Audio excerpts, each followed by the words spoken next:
Permasalahan ganti rugi lahan proyek reservasi dan pelebaran jalan nasional dari Tarutung Kabupaten Tapanuli Utara dengan Sibolga Kabupaten Tapanuli Tengah sepanjang 57,59 km yang telah selesai pengerjaannya pada tahun 2019 lalu masih saja membuat resah warga yang terdampak pada proyek reservasi jalan lintas Sumatera tersebut. Pasalnya proses ganti rugi yang hampir 4 tahun lamanya hingga saat ini belum kunjung mereka terima. Dan puncaknya untuk mendesak pihak Kementerian PUPR melalui Direktorat Bina Marga Balai Besar Pembangunan Jalan Nasional 2 di Medan, diperkirakan seratusan warga akan melakukan aksi. Untuk mengantisipasi tindakan yang tidak diinginkan dari warga Kecamatan Adian Koting, pihak pemerintah Kabupaten Tapanuli Utara sempat melakukan intervensi, melarang melakukan aksi ke Medan. Sehingga dari seratusan warga yang hendak ikut, yang bertahan hanya tinggal 30-an warga saja yang tetap semangat menggeruduk kantor Direktorat Bina Marga Balai Besar Pembangunan Jalan Nasional 2 di Medan pada Senin 14 November 2022 sekira pukul 10 WIB untuk mendesak kapan kepastian proses ganti rugi dapat mereka terima.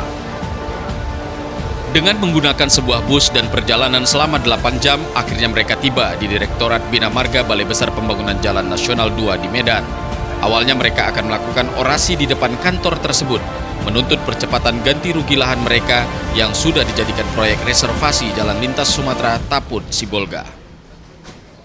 Namun aksi dan orasi tidak jadi dilakukan, karena Kepala Balai Bapak Brawijaya bersama staf langsung menerima warga Adian Koting yang didampingi Wakil Ketua DPRD Tapanuli Utara, Fatimah Huta Barat, yang juga Ketua DPD Partai Nasdem Tapanuli Utara. Pertemuan tersebut dihadiri oleh perwakilan dari Kodam 1 Bukit Barisan, Bapak R. Simanjuntak, Wadir Intel Polda Sumatera Utara, AKBP Johnson M. Hasibuan, rombongan warga yang seyogianya berjumlah ratusan orang itu pada akhirnya hadir di ruangan sebanyak 30 orang sebagai perwakilan, dipimpin langsung oleh Ibu Fatimah Huta Barat, PLT Ketua DPRD Tapud, didampingi juru bicara Maruli Huta Galung, Yosua Huta Barat, dan Doli Sianipar. Dalam pertemuan tersebut, warga Kecamatan Adian Koting yang tergabung dalam Aliansi Masyarakat Pro Demokrasi melalui juru bicara Maruli Huta Galung menuntut pihak Balai Besar Jalan Nasional di bawah Kementerian PUPR tidak lagi memberikan janji-janji manis, namun harus sudah dapat memastikan kapan ganti rugi dibayarkan. Di depan warga Adian Koting, Tapanuli Utara, Brawijaya menyampaikan permohonan maafnya karena terlalu lama proses ganti rugi lahan yang terkena proyek reservasi tersebut. Namun dia dan tim berjanji akan membayarkan di pertengahan tahun 2023, karena di akhir tahun 2022 ini tidak mungkin dicairkan sebab masih dalam proses.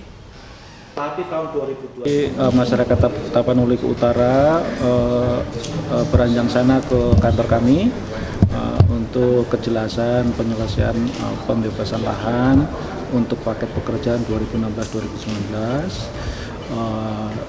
Kami memang memerlukan waktu untuk memahami permasalahan karena memang kebetulan pejabatnya juga baru, dan sesuai dengan arahan Bapak Pimpinan, Bapak Dirjen saya untuk menyelesaikan masalah. Jadi ini kita harapkan bisa diselesaikan. Ini udah penghujung tahun, jadi rasanya tidak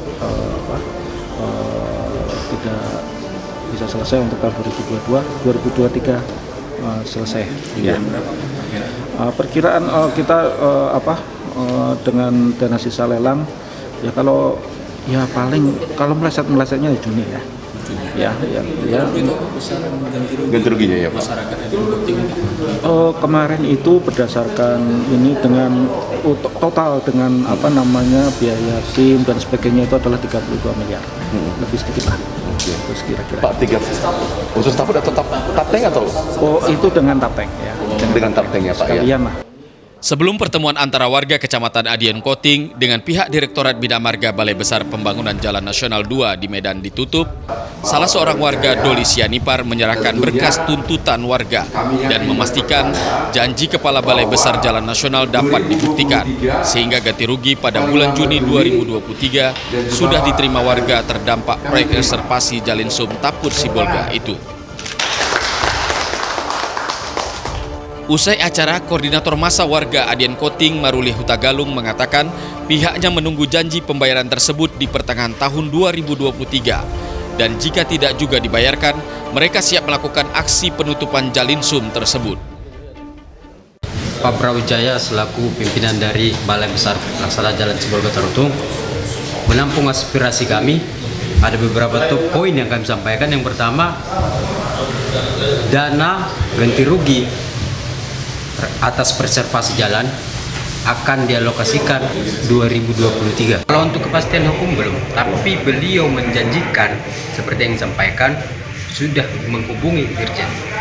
Sekiranya nanti tidak terrealisasi bulanan, ya, seperti yang disampaikan oleh kolega saya, kami akan melakukan hal-hal yang di luar nalar, hal-hal yang anarkis pun kami lakukan, seperti yang dilakukan oleh saudara-saudari kami di Karo Sibulangit, menutup akses ekonomi Medan Brastagi. Sementara Wakil Ketua DPRD Tapanuli Utara, Patimah Huta Barat, yang juga Ketua DPD Partai Nasdem Tapanuli Utara, menegaskan bahwa janji Kepala Balai harus ditepati agar warga Adian Koting tidak kecewa. Semua janji-janji oleh Kepala Balai Besar Sumatera Utara Pak Brawijaya hendaknya ditepati. Dan penekanan saya itu selambat-lambatnya tahun 2023 bulan Juni harus dibayarkan untuk masyarakat.